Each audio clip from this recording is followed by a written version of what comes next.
Welcome to Gulfstream Park West and the Fall Turf Festival. We're starting another 5-day racing week here with a 1:15 p.m. post, and we're starting today with a fast main track, a firm turf course. Ron Nicoletti along with Katie Stazak. And Katie, we got a couple of carryovers we want to talk about today. The Rainbow Six today has a carryover, and there you see it. No carryover. Got hit the last race. That's right. Rainbow Six starts races 5 through 10, but there is a carryover in the Super High Five, which starts in race number 1. There you see it. So we carried over from Monday afternoon till today, almost $3,000 in that pool to start the day. Yeah, a great way to start the day with a Super High Five carryover. The Rainbow Six is going to begin anew. We had a ton of singles heading into the last leg of the Rainbow Six on Monday. It was hit with the 11 Spicy Blonde from the Wesley Ward barn. Kind of surprised to see that one take it down, but some smart playing there in the Rainbow Six and more opportunities today. Yeah, it starts again, and as we mentioned at Super High Five, if you're looking at your program, it doesn't say there is, but there is one in the first race today, not in the second, because there is a 6-horse field. So just make a note of that we do have a Super High Five in our first race with the carryover we just showed you. Before we look at Wednesday's card, we're going to take a look and see what's tweeting around the country. And the first one, we'll talk about a horse that we're very friendly with or know about, and that is Lee. Lee, he was so brilliant at Gulfstream over the past 2 years. Winner of the Don Handicap 2 years back, was second this year, won the House Hope 2 years in a row. Then he was brilliant in the Dubai World Cup up at Meydan Racecourse. He is going to be retired at the end of the year following a start in the Breeders' Cup Classic for trainer Bill Mott. He's given us a lot of great memories. Yeah, one of my favorite horses, Lee. I really like that horse, watching him run at Gulfstream Park. Another one, the tweet we want to show is a great story about the fight that's been going on since the beginning of time, and that's a man against woman.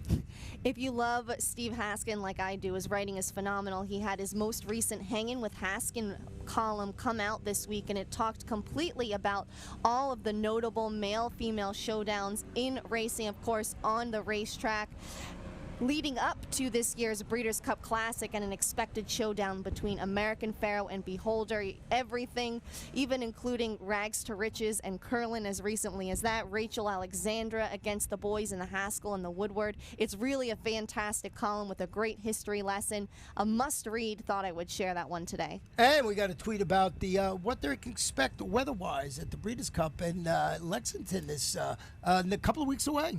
We're not in Kansas anymore. We're not in L.A. anymore. The Breeders' Cup has been held in California over the past few years, and this year, of course, going to be held at Keeneland for the first time. But that means there are some weather concerns. Here's a nice feature on the weather that you might be in for up at Keeneland this year, and that just leads me to say, maybe to give California a break, we want to bring the Breeders' Cup to other races. Might want to bring it back to South Florida because we have beautiful fall weather. Hint, hint, wink, wink. Just a suggestion, Breeders' Cup. Breeders' Cup here in South Florida, and a very exciting week of racing. Besides all those tweets, we got the Maryland Million coming up at our sister track at Laurel this weekend, I believe. Yeah, celebrating the Maryland Breds. I know they have a lot of fun events going on, and of course a great $1 million program coming up on Saturday. That includes the very popular Ben's Cat. So love them up there. Just more to look forward to, and another great week of racing around the country. Well, let's go to our first race on Wednesday afternoon. This is 1 mile and 1/8 on the turf course. We haven't run a 1 mile and 1/8 turf race in a while, especially, not here. We've only been here for a week, but we didn't run many during the summer stanza at Gulfstream Park across town. So this one, maiden claim is 3-year-olds and up, $12,500. Clean slate in there with 8 runners in the field. Katie, I'll start it off with the horse that's currently favored right now at 5-2, but way early in the wagering, and that is Major Anthem, who's dropping to this $12,500 level, stretching out today to 8 furlongs after encountering trouble at the start, sort of squeezed back in that race, still managed to close and finish second against $20,000 maidens, and that was going a mile. So stretching out to some uncharted territory today at 1 mile and 1/8, and I just think that Major Anthem is an interesting horse to have on the top of your ticket, but I can understand having a 7, Caramello, on top or in second, because I do.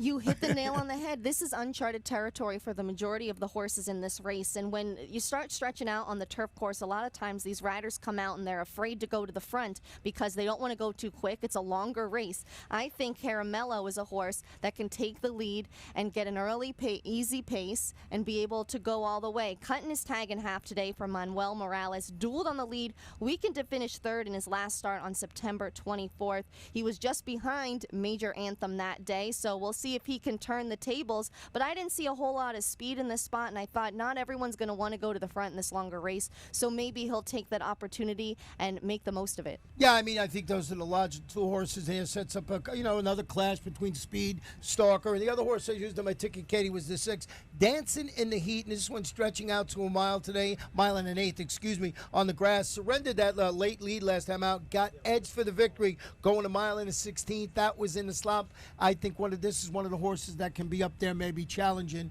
number 7 Caramello for the lead. We do a lot of dancing in the heat here in South Florida. That's for sure. Who else did you use? Tai Kai, a son of Corinthian, made a late bid from 8 lengths off the pace to get up for 4th in his last race for trainer Oscar Gonzalez. That was at big odds. I think this is one that might be able to pick up a piece of this at a little bit of a price and should be well suited to the extra distance. Well, let's go to the main track for race number 2. It's a 1-mile claiming event, 3-year-olds and up, non-winners of 3 races in life, or 3-year-olds, $12,500. If you've been with us all summer at Gulfstream Park, I always like to remind people it's a 1-turn mile across town in Hallandale Beach. Here, a mile is around 2 turns. I want to go back and show you the performance of the horse that both Katie and I have in second today, and that is the number 1 horse today, Coal Mine. It was also the 1 back on October 1st. Yeah, had a little bit of trouble in this race, and that's why I think he deserves a spot on the ticket here today. Has absolutely nowhere to go. You see the rider trying to angle him in towards the rail so he doesn't run up on horse's heels. Therefore, he has to be shuffled all the way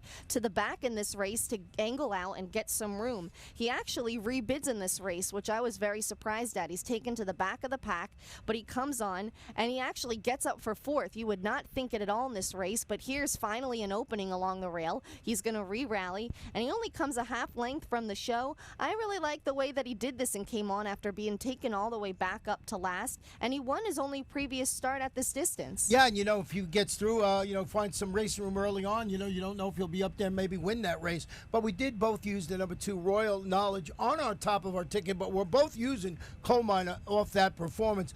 Royal Knowledge is stretching out today, as I mentioned, to this 2-turn mile after following his $25,000 2-lifetime score, going a 1-turn mile across town with a stalking week in 3rd place finisher against this caliber competition, going 7 furlongs. So I just think this horse is the logical choice in here, but I'm going to use the number 1 Coal Miner on my ticket. Absolutely. He's in a much better spot today. Mike Petro always gamely putting his horses, dropping them, not afraid to take that drop, and most of the time they show their class. What about the 4 Renombre? Renombre, speaking of class, he certainly has a class edge over much of this group. This horse was once 3rd in a stake behind Competitive Edge and Mr. Jordan. I mean, that certainly says something. He's making a second start back of more than a 2-month layoff today and returning to the main track.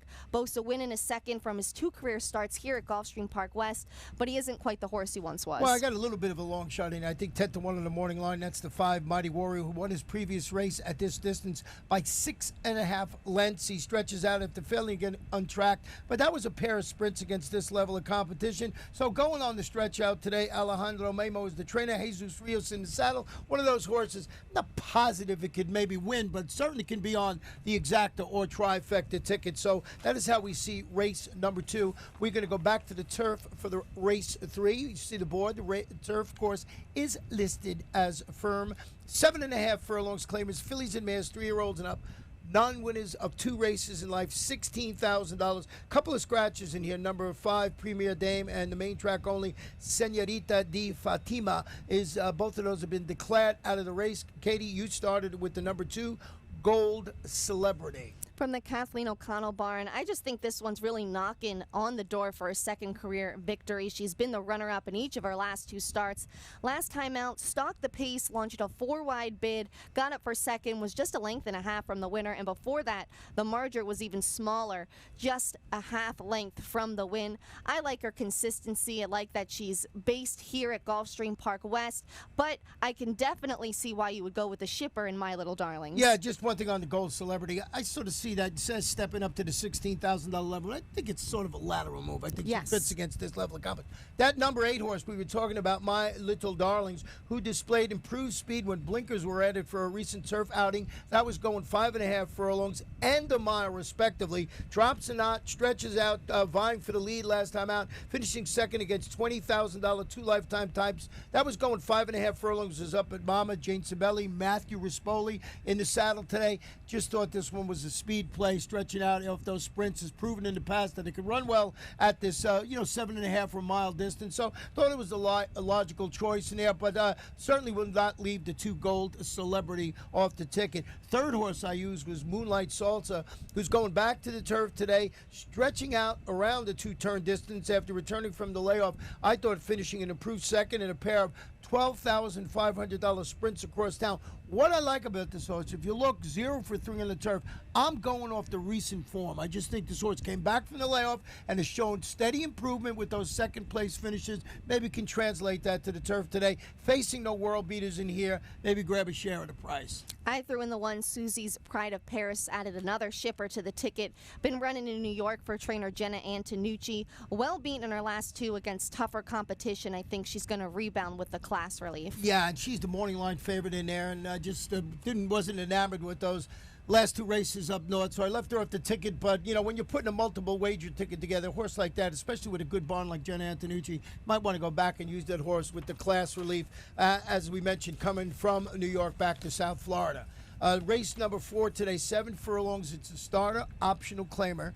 3-year-olds and upward. $12,500 is the claiming price in that race. There are 6 runners in the field today, and if you don't have Grand Shores on top, I don't know, Katie, what's going to happen. And I think this horse fits this condition perfectly. This is an absolute treat to watch Grand Shores in a race like this today. I think this is the perfect spot for him to get a little bit of confidence back. He has been knocking heads with some really tough horses. Let's take a look back at his last race and the horses that he ran with that day. And this day, I was getting a little disappointed as they rounded the turn because I thought, oh, Grand Shores isn't going to run his race. Not his day. Then he gets on the rail and he re-rallies, and you think, oh my gosh, he's going to get there. There's Valid and there's Falling Sky. He's right there. And he really lacks racing room. And then he gets coming on again. He's only beaten a very small margin, beaten just a length by Valid, multiple graded stakes winner, and Falling Sky, again, a graded stakes winner. This is a game gritty gelding. That would be game if you're combining game and gritty there in South Florida. I love this horse, and like you said, just perfectly spotted to fit these conditions today. And just to add to that, the horse is a 7-time local winner at Gulfstream Park West. 19 races here with 7 wins, 7 seconds, and 2/3. Winner of over $450,000. As I mentioned, fits the conditions of this race perfectly. Now, the question to you, everyone out there, is this the horse that you single in the early pick 5? I think so. Me too. So we agree. Who else did you use? I used the 3 Old Time Sake, and this horse is really coming into great form. He just faces an extraordinary competitor today in Grand Shores. Enters this race on off an authoritative 4.5 length victory at the level and distance on October 2nd.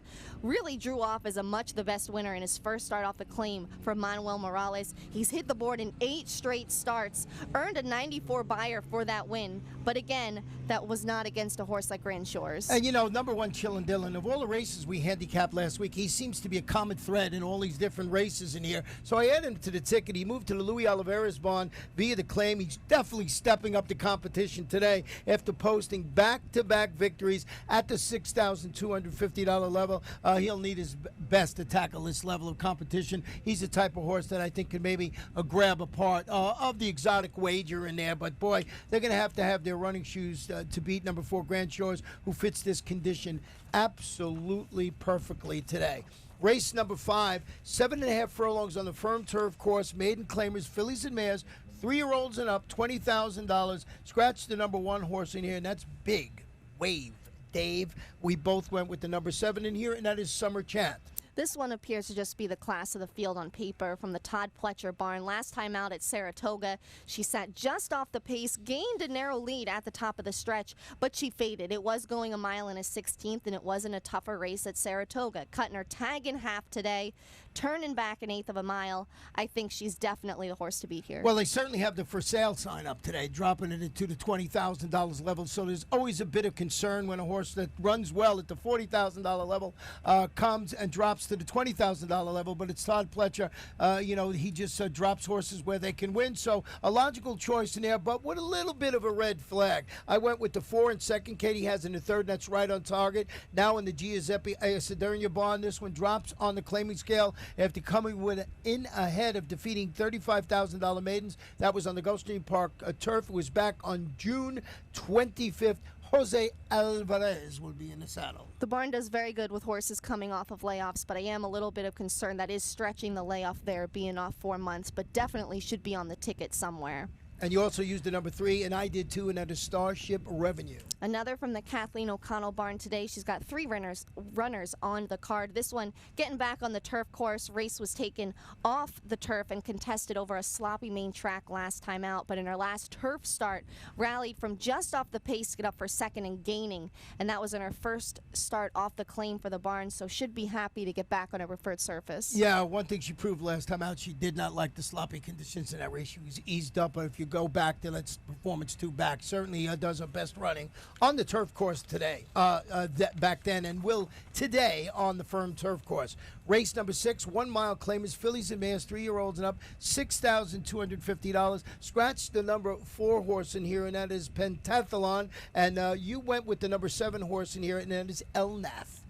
This one, I really like her. She led every call of her last race, held on for a half-length score at this distance. The caution, it was against condition claimers, but going to be stepping up to open company today, but looks to be the lone speed. She won her only previous start here at Gulfstream Park West. That's what did it in for me, and that's when she broke her maiden in her second career start. Boasts 2 wins, 2 seconds, 2 thirds.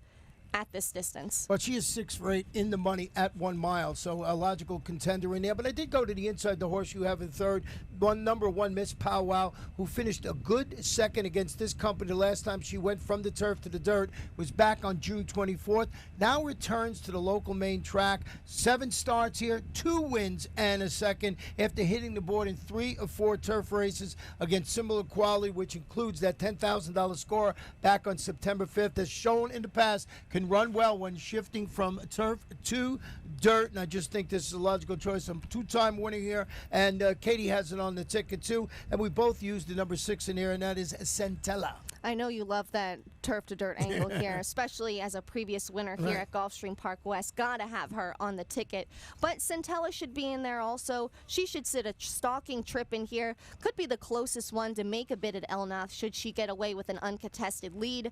Turning a solid 3rd and 4th place finishers in her last 2, and she's been running in open company, so lots of experience, which can be tough stepping up from condition claimers. Yeah, it's a big jump up. A lot of people don't think they see the claiming price might be the same, but it's a whole different ballgame when you face open company after running in condition claiming races. Condition claiming races could be 2 lifetime, 3-year-olds, 6 months. There's all different conditions that we run here to make the races competitive. Let's go to race number 7. It's 1 mile. It is on that firm turf course. Claimers, fillies and mares, 3-year-olds and up, $16,000. 8 runners will go to the post with no scratches or jockey changes to report. I will start with the number 5 in here, and that's Will to Shine. Drop it to the $16,000 level, stretching out to a mile today after showing speed and retreating late, but that was against stakes caliber competition throughout her summer campaign across town.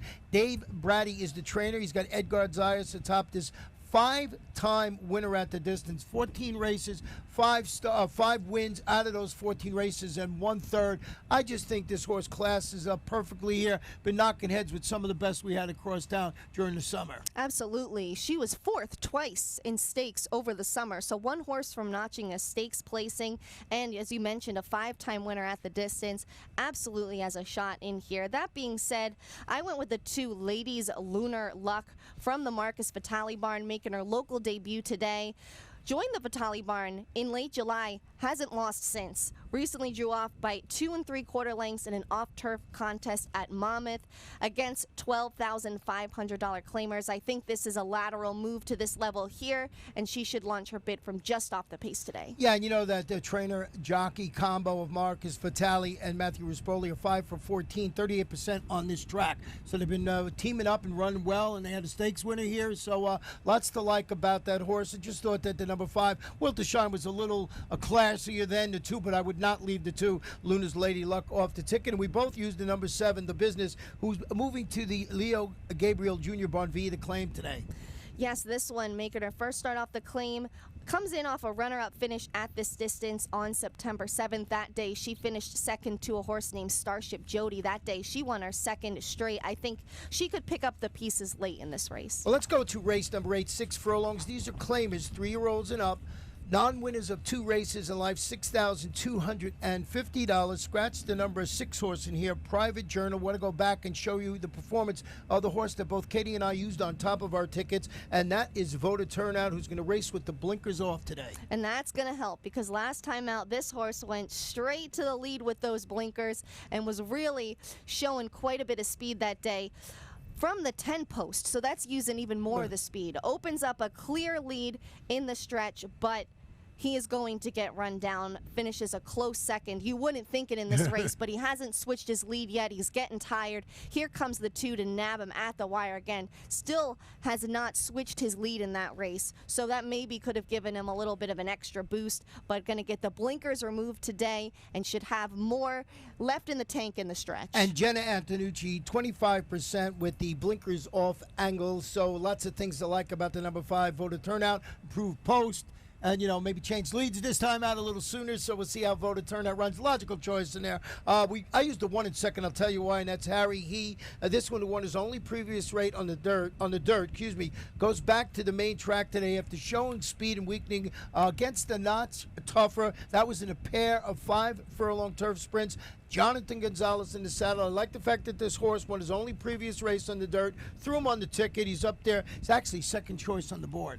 I threw in the 4, Put Some Back. This one might be a nice price at 10 to 1 from the Antonio Machado barn. Chased the pace, weakened behind Voter Turnout in his last race. His lone win came at 7 furlongs. I'm not sure he's quick enough to go with them early in this kind of a sprint, but with a lack of pace here, he should be able to comfortably secure a stalking position. 2 seconds and a third from 3 starts here at Gulfstream West. How about a 15 to 1 shot in here? Number 3, Mi Patron. This one is a stalking type who's hit the board in 5 of 11 races this year and should certainly be able to grab a share of the Try Super or whatever multiple wager bet you got. I like the 15 to 1, and that can help the Try and Super pay a lot, because I think we both have the logical choice in here, and that is the 5, Voter Turnout. But I would not leave the 3, Mi Patron, off my ticket. Race number 9 today. We're going back to the turf course. It's a 1 mile maiden claimer. 2-year-olds, $50,000. 9 runners in the field.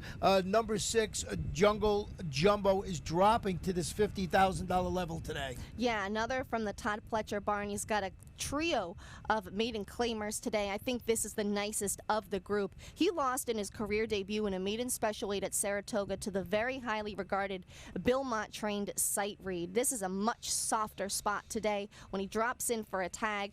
Son of Candy Ride and the graded stakes winning Dixie Union mare, training very forwardly with a stamina enhancing work pattern at Palm Beach Downs. Well, how about the number 8 in here, Little Scotty? He just happens to be a half brother to $3.5 million earner Little Mike, debuting for the trainer of Little Mike. Recent trainer of Little Mike, and that is Carlo Vaccarezza, the owner of Little Mike. 12 Palm Meadows workout showing, which includes a pair on the turf in preparation for this debut. The Colt starts his campaign. He's got Lasix, and he's got Carlo's new go-to rider, Jeffrey Sanchez, in the saddle. This one, a son of Patio Prado. Little Mike was by Spanish Steps, but gotta love this family. Little Mike, one of my favorite turf horses, just always game, always ran his race up until his later years. So this one will be very intriguing to see if he can follow in his brother's footsteps. steps. In for the $50,000 tag today, but I know you used the number 4 long gun in second. I think he's been working really well for trainer Ron Spatz. 2 bullets across town at Gulfstream, including his most recent work, half-mile move in 48 and 3. His dam never won on the turf, but she was stakes placed on the grass and a stakes winner on synthetic. He should be just right at home here on the grass. Well, number 1, Bay Point Count, is stretching out around 2 turns and receiving Lasix this afternoon after that promising 5-furlong debut in which he was in contention early before flattening out in the race. He finished fourth. He was only beaten 3 1/4 lengths. He's a son of greatness, so he's certainly bred to handle this 1 mile distance. Getting Lasix, didn't run bad in its debut. Second choice on the morning line. I just think a horse you would again want to put on that rolling super high 5 ticket, by the way, which turned out to be the most exciting bet in the country over the last first 7 or 8 days here.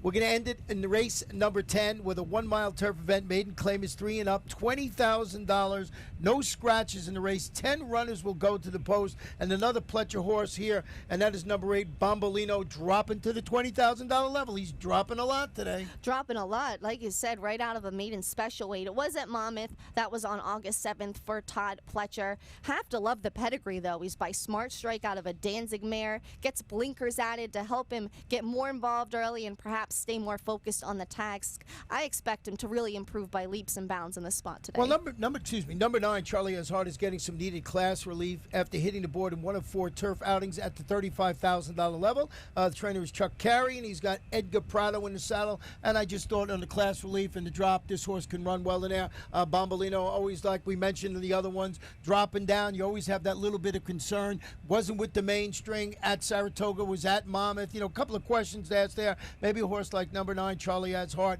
can nail him on the wire in that race. Who else did you use? I used the 3 Imperial Jack, also running for a tag for the first time, so class drops really coming into play in this race. Showed speed last time out, just couldn't keep it up for the entirety of the race. It was at a mile and a 16th. He just went too fast early. His speed should be able to carry a little bit farther today on the turn back and with the class relief. Well, keeping with that drop-down angle, let's talk about, or I will talk about, number 5, Caballero first. It's a competitive third at this level of distance. That was back on September 7th. Drops after finishing 5th, but finishes 5th behind a pair of next out winners in a $35,000 maiden test at the distance last out. Coming out of a key race, dropping to the $20,000 level on the board at 22-1 coming out of that key race. I believe the 4 Tequesta Storm is your long shot of the day. Yes. Is that correct? Yes. I have that one on the ticket. Oh, you do that a lot. No, I'm always thinking like Ron. But Poor I'm kid. going to, for me, no. That's a good thing. I like this one from the Michelle Nihei barn. Going to make his first start since February. Coming off a long layoff, was last seen finishing 6th on the main track. Prior to that, was running in maiden special weight competition on the grass. Been training really well over the Palm Meadows turf course, including a bullet half-mile move on September 22nd in 48 and 2. Currently 6-1 on the board. Maybe not quite the long shot you would want. Ron's other horse might be more of a price on the ticket, but you know what? I think he figures in here. Well, you know, Bombolino doesn't win it. There might be a Bommarooski in the last race with all these long shots. Pletcher horse is going to take a lot of money. Maybe these other horses that we mentioned can grab a share. We'll see how the races progress throughout the afternoon and see how the racetrack and the turf course is playing. Try and update you each and every race on what's happening around here. And Katie, we're about to sign off. Anything else you want to tell the folks before we head out? I want to wish my mom a very happy birthday today. It is her birthday, and you know what? I believe it's also the birthday of Matt Rispoli riding today, so we'll see if he can pick up a few wins on his birthday. That'd be a nice present. Happy birthday, Kathy, and happy birthday to Matt, and see you guys in a little bit.